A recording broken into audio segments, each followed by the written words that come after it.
मतलब मायने मतलब क्या रिजल्ट निकला सर जो योगी शिक्षकों का जो बैठक हुआ? देखिए, हमारी सरकार जो बिहार विकास के विश्वकर्मा, शिक्षा के प्रति सजग और संवेदनशील माननीय मुख्यमंत्री जी। नमस्कार, आप देख रहे हैं एनसीपी, मैं हूं विक्की गोयल। अभी हम लोग सचिवालय में विकास भवन में मौजूद है। तमाम शिक्षा विभाग की आज बैठक हुई है। अभी माननीय बिहार के शिक्षा मंत्री प्रोफेसर चंद्रशेखर यादव जी, शिक्षा विभाग के तमाम जो भी नेता लोग हैं, सारे लोगों के साथ बैठक किए।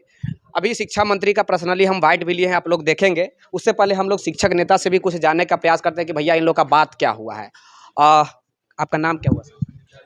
मैं स्नातक ग्रेड प्रशिक्षित शिक्षक संघ बिहार के प्रदेश अध्यक्ष पिंटू कुमार सिंह। वार्ता यहाँ पे क्या क्या सफल हुई या फिर? देखिए, वार्ता जो शिक्षकों की समस्याएं थी, आज की जो मुख्य बैठक का उद्देश्य था, बिहार की शिक्षा और शिक्षकों की दशा में कैसे सुधार किया जा सके, इसी को लेकर के आज की ये बैठक बुलाई गई थी। और जिसमें बिहार के सभी नेतृत्वकर्ता यहाँ पर आए हुए थे और उन लोगों ने अपनी अपनी बात भी रखी है। मंत्री जी का तो कहना है कि काफी जल्द आप लोग की बातों को हम पूरा करने जा रहे हैं, तो काफी जल्द ये कब तक होगा? कहीं वैसा ही तो नहीं कि थोड़ा इंतजार का मजा लीजिए आप? देखिए, जब तक कोई भी कार्य धरातल पर आ नहीं जाता है, आश्वासन सुनते सुनते तो हम लोग बहुत लंबे समय तक, कई वर्ष गुजर गए हैं।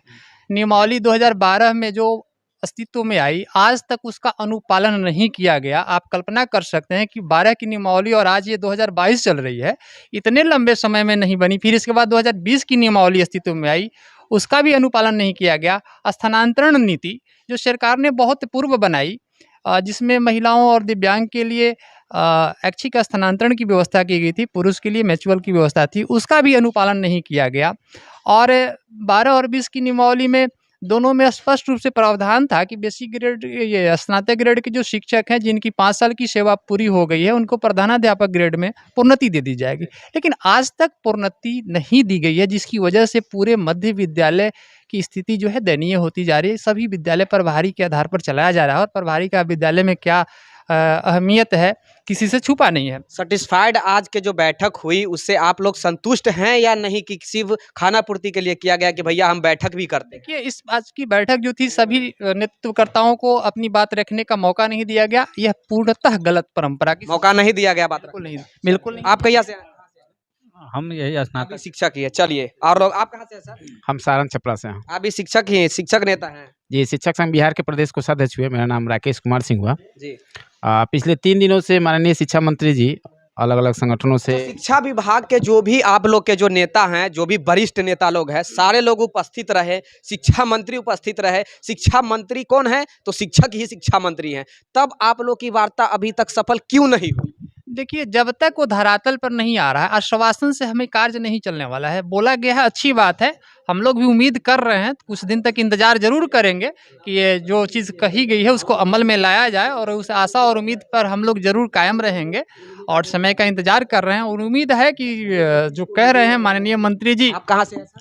मैं शिवहर का जिला अध्यक्ष हूँ और परिवर्तनकारी शिक्षक महासंघ का। आप लोग की बात क्यों नहीं मतलब आप लोग सेटिस्फाइड क्यों नहीं? देखिए, हम लोग अपनी बात मंत्री जी के यहाँ रखे हैं और मंत्री जी की पहल बहुत ही अच्छी है, लेकिन जब तक वो ड्राफ्ट तैयार नहीं करते हैं, उनकी क्या मंशा है, कब तक ये ड्राफ्ट तैयार होगी, यही तो प्रश्न है। थोड़ा इंतजार का मजा 24 तक लेना है। देखिए, हम लोग जो है विधानसभा सत्र का इंतजार कर रहे हैं। अगर इधर से हंगामा करना है, सकारात्मक अगर नहीं आता है तो निश्चित तौर पर हंगामा करने के विचार में है। सत्र में ये लोग देखेंगे, आवाज उठाएंगे। भैया आप कहाँ से हैं? जी, हम भी सहरसा से हैं। स्नातक ग्रेड प्रशिक्षित शिक्षक संघ बिहार के हम प्रदेश सचिव हैं। जी। नाम क्या हुआ? राजीव कुमार राय। आप लोग का तो आज मतलब सेटिस्फाइड नहीं रहे, यही ना? जी जी जी, जिस उद्देश्य से आए थे वह उद्देश्य नहीं हुआ पूरा। आप कहाँ से हैं? सर शिवहर से हैं। आप क्या हैं? हम महासचिव हैं शिवहर के। महासचिव है। चलिए भैया बोलिए आप। मेरा नाम अमरदीप डिसूजा हुआ। मैं टीट शिक्षक संघ मूल का प्रदेश अध्यक्ष हूँ। आज जो ये बैठक बुलाई गई थी, इस बैठक के आलोक में जो है कि 2013 के बाद जितने भी बहाल शिक्षक हैं, मतलब कि जो टेट परीक्षा पास करके आए हैं और आने वाले हैं, उनकी बातों को प्रमुखता से रखने के लिए हम लोग आए हुए थे। लेकिन जो टेट पास करके शिक्षक बन गए हैं और जो लाइन में लगे हुए जो आंदोलन कर रहे हैं, लगातार जो है धरना आंदोलन कर रहे हैं, उनकी बातों को सरकार नहीं सुन रही है। उनकी बात सातवीं चरण। हाँ, 7वीं चरण। हम्म। उनकी बात को रखने के लिए हम लोग अधिकृत रूप से हम लोग आए हुए थे, लेकिन माननीय मंत्री महोदय का और जो है अधिकारियों का इस बात पर ध्यान नहीं था, और जितने भी पुराने शिक्षक हैं सिर्फ उनके बातों पर ध्यान था, और टेट परीक्षा पास करके शिक्षक बने और आंदोलनरत शिक्षकों के 7वें फेज के शिक्षकों पर जो कोई ध्यान नहीं है, इसका हम लोग खुल करके बैठक में इसका अभी हम बात किए हैं 7वीं चरण के लेकर, तो उन्होंने कहा कि क्यों इतना लोग टेंशन ले रहा है, इतना तो पास भी नहीं है, 4 लाख अभी भी सीट है, हम सबको भर्ती टेंशन वाली बात नहीं है। बात ये है कि अभी जो भी मतलब हो रहा है, और विद्यालयों का अगर आप ऑब्जर्वेशन करेंगे तो बहुत सारे शिक्षकों की कमी है विद्यालय में, भयानक कमी है। भयानक कमी है। तो सरकार को सेंट्रलाइज व्यवस्था करके एक शिक्षक एक आवेदन के आधार पर ऑनलाइन सिस्टम करके क्यों नहीं तुरंत बहाली कर दी जा रही है? इतने सारे प्रक्रिया के तहत गुजारी जा रही है कि शिक्षक जो है फॉर्म भरते भरते और दौड़ते दौड़ते परेशान हो जा रहे हैं। और देखिए जैसे मान लीजिए इलेक्शन होता है विधानसभा का, विधान परिषद का, तुरंत जो है इलेक्शन खत्म हो जाता है, मंत्री विधायक बन जाते हैं। आप लास्ट क्या कहना चाह रहे हैं? मैं यही कहना चाहता हूं कि बिहार के पात्रताधारी अकॉर्डिंग नॉर्म्स ऑफ द एनसीटीईआरटी के तहत जो शिक्षक आते हैं, ये गुणवत्तापूर्ण शिक्षा के बहुत बड़े कारक है, जिसका कि बिहार का जो शिक्षा व्यवस्था में जो नाम आज चमक रहा है, सिर्फ और सिर्फ इनके वजूद के चलते हुआ है। अच्छा, उम्मीद जताई जा रही थी आज के बैठक में कि शायद आज नियमावली जारी हो जाएगी, ऐसा उम्मीद जताई जा रही थी। अभी जैसा कि इन्होंने बताया कि 7वीं चरण के लेकर जैसे ही हम नाम लिए हैं, तो वो नियोजित शिक्षक की बात करने लगे। तो क्या आपको क्या लग रहा है, मतलब आप तो आज 4 घंटा का बैठक हुआ, जैसा कि आप बता रहे हैं कि 11:30 बजे से 3 बजे तक हुआ, लगभग 4 घंटा। तो इस बैठक में कोई कंक्लूजन नहीं निकला, ना ही 7वीं चरण के लिए, ना ही नियोजित के लिए? बिल्कुल ऐसा कुछ नहीं हुआ। कुछ नहीं मतलब हुआ। चलिए, खाना पूर्ति हुआ भैया। आप? देखिए, जिस उद्देश्य के लिए बुलाई गई थी, ये सिर्फ खाना पूर्ति थी। खाना पूर्ति थी। आप भी शिक्षक ही हैं? हम +2 शिक्षा संगठन के प्रदेश महासचिव हैं और पूरे बिहार के 38 जिला में संगठन है। तो खाना पूर्ति किया गया है। वो कुछ लोगों के द्वारा, हुँ। कुछ निर्धारित लोगों के द्वारा, जैसे चुनिंदा लोगों के द्वारा एक राय ली गई है, उसको नोट भी किया गया है। चुनिंदा कहीं उनके अपने आदमी तो नहीं थे शिक्षा मंत्री के? ना, जैसे हम ही नहीं है, लेकिन हमने बोला कि +2 से हमने चलिए, यानी कि प्राइमरी से लेकर +2 तक की आज वार्ता हुई है। हाँ, वार्ता हुई है। आप सैटिस्फाइड नहीं हुए? लेकिन सैटिस्फाइड आपसे बात नहीं किया उतना नहीं, बात किया गया मुझसे भी, वार्ता नहीं हुई? ये पहले से जो वार्ता हमसे भी किया गया, लेकिन पूरा टाइम नहीं दिया। टाइम बहुत ज़्यादा नहीं दिया गया। चलिए भैया, आप? देखिए, हम स्टेट के अभ्यर्थी थे और जैसे हम खड़ा हुए थे अपनी बात रखने के लिए, शिक्षा मंत्री वहाँ से स्पष्ट कर रहे हैं स्टेट सीटेट और 7th फेज को लेकर के अभी कोई बातचीत नहीं करेंगे। सिर्फ जो पहले से कार्यरत है विद्यालय में शिक्षक, उन्हीं लोगों का बात सुने हैं। और एक हमारे साथी खड़ा हुए तो लड़ने लगे, जो शिक्षक थे, तो उनको इस तरह करना नहीं चाहिए था, क्योंकि कल होकर के हम लोग भी शिक्षक बनेंगे। मतलब शिक्षक या नियोजित शिक्षक आपसे लड़ने लगे? बिल्कुल, वो हम लोगों के आवाज नियोजित, दबाने का काम ये किए। दुर्भाग्य है बिहार की, आपसे में लड़ते रहिए। आप मैडम, आप क्या चीज़ का? सर 7th फेज के लिए, और यही वाले, ये जो अभी बात बिल्कुल बोले हैं, बिल्कुल 7th सर, और मुझे बहुत अच्छा लगा कि सर भी 7th फेज के लिए आवाज़ उठाए थे, और हम लोग तो अपनी आवाज़ उठा ही रहे हैं। लेकिन आप सोचिए कि जो ये आज 4 घंटे का बैठक था, हम लोगों को बहुत ज़्यादा एक्सपेक्टेशन था इस गवर्नमेंट से कि मे बी आज कुछ ना कुछ पॉजिटिव न्यूज़ आए, लेकिन आप लोग देख रहे होंगे कि वो केवल और केवल जुमलेबाजी हुआ है। ना तो केवल 7th जुमलेबाजी फेज हो रहा है के- ना? बिल्कुल केवल जुमलेबाजी हो रहा है। सिर्फ देखिए, ये रिव्यू हम ले रहे हैं भैया, बैठक हो रहा है। रिव्यू हम ले रहे हैं भैया, बैठक हो रहा है। कहा जा रहा है कि भैया जब से सरकार बनी है ना, प्रतिदिन बैठक ही हो रहा है। सरकार के केबिन में आकर ये सब हम बात बोले, कहीं हमारा जेल वेल ना हो जाए, है ना सर? बिल्कुल, बिल्कुल। कोई चीज़ को जब तक धरातल पर अमल में नहीं लाते हैं, तब तक शिक्षक परेशान ही रहेंगे, चाहे वो अभ्यर्थी हो, चाहे शिक्षक हो, सबकी समस्याएँ हैं, उसका निदान लास्ट सर कुछ कहना चाह रहे हैं, मैसेज बिहार के युवाओं से, आपस में ही लड़ रहे हैं सारे लोग, सरकार सिर्फ खाना पूर्ति कर रही है, बेवकूफ बना रही है, यही ना है? देखिए, ये खाना पूर्ति नहीं चलेगी। स्पष्ट मेरे चेतावनी भी आपके चैनल के माध्यम से मैं दे रहा हूँ। अगर आप समय सीमा निर्धारित कीजिए किसी भी कार्य को करने के लिए, और उस समय सीमा के अंतर्गत अपने कार्यों को अंजाम दीजिए, तो हर चीज़ आपका व्यवस्थित तरीके से चलेगा। बिहार की शिक्षा भी सही होगी, युवाओं को रोजगार मिलेगा। हर कार्य आप समय सीमा एक तय कीजिए और समय सीमा के अंतर्गत अपने कार्य को फाइनल रूप दीजिए, ये होना चाहिए। चलिए भैया, यही है, आज शिक्षा विभाग की बैठक था, यही विकास भवन सचिवालय में, यहीं पे उस कुर्सी पे बैठे हुए थे शिक्षा मंत्री जी ना, और तमाम शिक्षक नेता बैठे हुए थे, प्राइमरी से लेकर के और उच्च माध्यमिक तक के लोग यहाँ पे नेता लोग बैठे हुए थे, लेकिन कोई कंक्लूजन नहीं निकला। शिक्षा मंत्री अभी भी दावा किए हैं, हम प्रेस कॉन्फ्रेंस अभी हुई है उनका, उसमें भी मैं अभी था, तो उसमें उन्होंने दावा किया भैया कि हम जो भी है दिसंबर तक इस सारा मैटर को सलटने का प्रयास करेंगे या फिर 23 में एंट्री ले सकता है। तो उनके तरफ से अभी भी दावा किया जा रहा है कि हम बहाली भी करेंगे और नियोजित शिक्षकों को भी खुश करेंगे और जो भी उनका अवकाश है, कौन मातृत्व अवकाश उन लोग का मिलता है, उसके बाद जो भी अनुकंपा की जो भी इन लोग का प्रोसेस है, ट्रांसफर का प्रोसेस है, इंक्रीमेंट की है या फिर पूर्ण कर्मचारी का दर्जा है, हर मुद्दे के ऊपर उन्होंने भी बात किया कि हम ये सारा चीज सलटने का प्रयास करेंगे। लेकिन पता नहीं ये कब सलटेंगे, मुझे भी नहीं मालूम, आपको अगर मालूम होगा तो बता दीजिएगा। आप जुड़े हुए रहिएगा एनसीपी के साथ। मैं आपका दोस्त विक्की गोयल, तब तक के लिए जय हिंद। मतलब क्या रिजल्ट निकला सर जो नियोजित शिक्षकों का जो बैठक हुआ? देखिए, हमारी सरकार जो बिहार विकास के विश्वकर्मा, शिक्षा के प्रति सजग और संवेदनशील माननीय मुख्यमंत्री जी नीतीश बाबू के नेतृत्व में चल रही है। माननीय उप मुख्यमंत्री तेजस्वी जी के सहयोग से चल रही है। वो हमें निर्देशित किए और जिसका एक संदेश आप 11 तारीख को मौलाना अबुल कलाम आज़ाद के जयंती समारोह जो शिक्षा दिवस के रूप में बिहार में भी मनाई गई थी पहली बार और यहाँ से पूरे देश में गई है।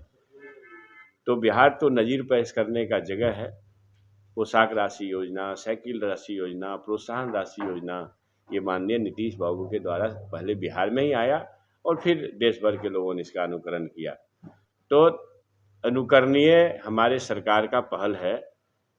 हम अपने गुरुजनों से एक इंटरेक्शन किया और इंटरेक्शन के आधार ये थे कि हम उनकी समस्याओं को सुने और उनकी समस्या जब आमने सामने आएगी फिर जो नियोजन नीति अभी बन रही है उसमें भी सरकार को सहयोग मिलेगा। तो शिक्षक के संगठनों के लोगों से सैकड़ों लोग थे, 100 के आसपास तो जरूर थे, दर्जनों संगठन के लोग थे। तो लोगों से बातचीत हुई और उसके जो जिस्ट आए, निचोड़ आए, वेतन विसंगति को दूर करना, महिला शिक्षिकाओं के लिए जो मातृत्व अवकाश है उसमें जो त्रुटि है उसको दूर करना, ईपीएफ के कारण जो ईपीएफ 3 साल पूरा होने से पहले बेचारा वो शिक्षक हमारे अगर काल कलवित होते हैं तो उनको अनुग्रह अनुदान जैसी सपोर्ट भी नहीं हो पाती है उनके आश्रित परिवार को। इस तरह से कई बातें आई है और दर्जनों लोगों से रिप्रेजेंटेशन आया और उसमें दर्जनों रिप्रेजेंटेशन को देखेंगे तो हमको लगता है कि निश्चित रूप से मानने योग तत्काल 10-12 अच्छे पॉइंट हैं जिसको सरकार तत्काल उसको पूरा करेगी। और आप सभी के माध्यम से मैं अपने गुरुजनों से और माता पिता से, पेरेंट्स से, बच्चों से एक आग्रह है, बच्चे तो खैर बच्चे हैं, पेरेंट्स से और गुरुजनों से कि भाई आप अच्छी शिक्षा दें। सरकार आपके जो शिक्षा सेवा में त्रुटि है उसको दूर करेगी और संवेदनशीलता से आपके हर काम को पूरा करेगी। और हमारे माननीय मुख्यमंत्री जी ने शिक्षा दिवस के अवसर पर इस बातों को पूरी तरह जोर लगा के कहा कि मैं वेतन भी बढ़ाऊंगा और जो निकम्मे शिक्षक होंगे, जो भगोड़े शिक्षक होंगे, उनको भगाने का भी इंतजाम करूंगा। तो उसी नीति पर सरकार काम कर रही है। मैं उम्मीद करता हूं कि इस सार्थक बैठक के बाद हमें कुछ नई सूचना भी मिली है और उस सारे शिक्षकों के इस समस्याओं को दूर करके हम एक अच्छा माहौल बना पाएंगे शिक्षा संस्कार को जागृत करने के दिशा में। सर, कुल मिलाकर के महागठबंधन की सरकार बनी, पहली बार शिक्षक संगठन के साथ बैठक हुई, ये बैठक कितना सकारात्मक बना? तो मैं आप तो देख रहे होंगे ना कि इंटरेक्शन से, कम्युनिकेशन से ही बातें निकलती है और उससे जो बातें निकलती है वो निश्चित तौर पर सरकार में एक बड़ा संदेश जाता है और सरकार को भी सीखने समझने का अवसर मिलता है। कहा जा रहा था कि 7वीं चरण के कारण ही नियोजित शिक्षकों का जो भी है प्रोसेस वो डिले चल रहा है, तो क्या उन लोग का भी प्रोसेस आगे कहाँ तक पहुँच चुकी है नियमावली का? मैं आप ये बात जानिए कि स्थानांतरण आवश्यक है, ये सरकार महसूस करती है।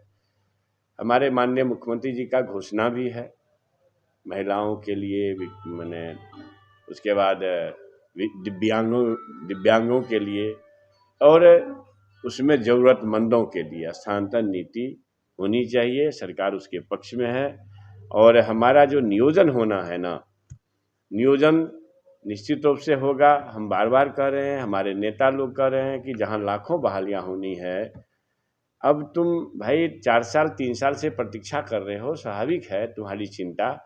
लेकिन जब 3,38,000 वैकेंसी हमारे पास है तो उतने तो हमको STT सीटेट पास बच्चे भी नहीं हैं, तो इसके लिए चिंता ही लोग बेकार कर रहे हैं। अभी चिंता के चलते सरकार से गुस्सा कर रहे हैं। 16 करोड़ वाले से कुछ गुस्सा नहीं हो रहा है, क्योंकि लोग ये लगता है मान लिया है कि वो देना ही नहीं है, तो जो देने के लिए बैठा है उसी से तकलीफ है, गुस्सा है। खैर कोई बात नहीं है। उन सभी जो आंदोलनरत हमारे बेरोजगार सीटेट STT पास बच्चे हैं उनके प्रति भी सहानुभूति है। सरकार अपने काम में लगी हुई है, ज़्यादा दिन नहीं है, लोग निराश न हो। नियमावली कब तक आने की संभावना है सर? आ जाएगी जल्द से जल्द, 22 वाला आ जाएगी जल्द से जल्द। सर सिमुलतला मॉडल की बात आपने बताई, तो क्या है, क्या प्रकाश कुछ उसके बारे में? आप तो बताइए, आप सिमुलतला गए? नहीं। अगर आप जाते तो इस बात को नहीं कहते। ये एक शिक्षण संस्थान में सारी सुविधाओं से लय शिक्षा व्यवस्था होगी, यही सिमुलतला मॉडल है। तो इस मॉडल को क्या प्रत्येक स्कूल में अपनाया जाएगा या जिला स्तर पर? उसने प्रत्येक स्कूल का भी प्लान नहीं है, लेकिन संपूर्ण प्रदेश में पहले या जिला स्तर पर इसको लागू करने का सरकार योजना ला रही है। कभी तक इसके सकारात्मक परिणाम देखने को मिलेंगे? लगेंगे, समय तो लगेंगे ना, नियोजन नीति बंद है उसके बाद। बिहार के युवाओं से सर कोई मैसेज ऐसा जो आप देना चाह रहे हो, जो आंदोलनरत है, जो वाकई में अभी तो दिए ना, जो लास्ट मैसेज की आप कब तक ऐसा कुछ कर रहे हैं? जो अब इसी बात को बार बार बोलने से कोई फायदा नहीं है। अब जो बोल दिए तो उसी को बार बार